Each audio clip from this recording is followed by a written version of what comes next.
The first book of Moses, called Genesis chapter 39, reading from the King James Version of the Bible.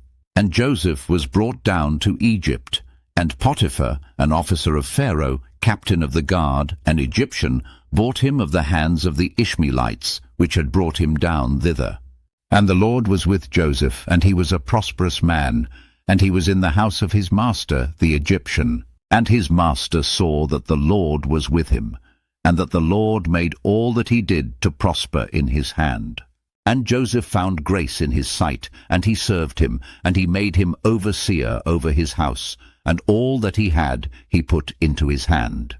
And it came to pass from the time that he had made him overseer in his house, and over all that he had, that the Lord blessed the Egyptian's house for Joseph's sake. And the blessing of the Lord was upon all that he had in the house and in the field. And he left all that he had in Joseph's hand, and he knew not aught he had, save the bread which he did eat.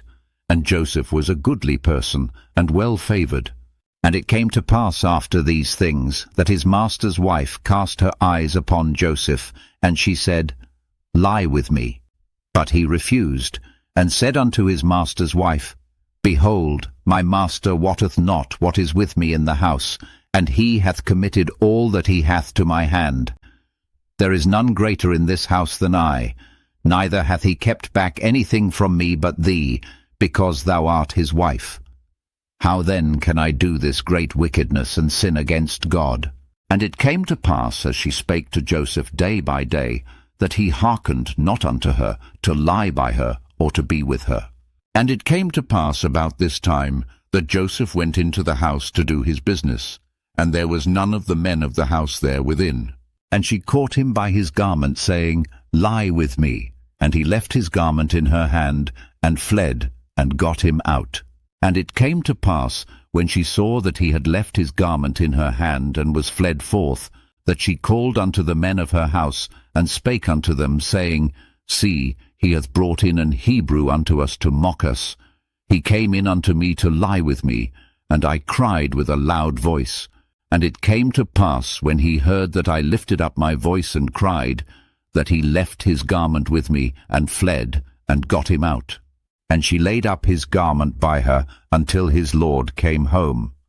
And she spake unto him according to these words, saying, The Hebrew servant, which thou hast brought unto us, came in unto me to mock me. And it came to pass, as I lifted up my voice and cried, that he left his garment with me, and fled out. And it came to pass, when his master heard the words of his wife, which she spake unto him, saying, After this manner did thy servant to me, that his wrath was kindled.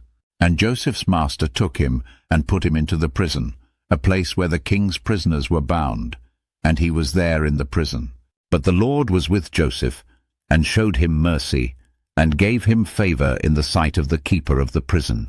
And the keeper of the prison committed to Joseph's hand all the prisoners that were in the prison, and whatsoever they did there, he was the doer of it. The keeper of the prison looked not to anything that was under his hand, because the Lord was with him, and that which he did, the Lord made it to prosper. This concludes the first book of Moses, called Genesis chapter 39. God bless you with love and abundance.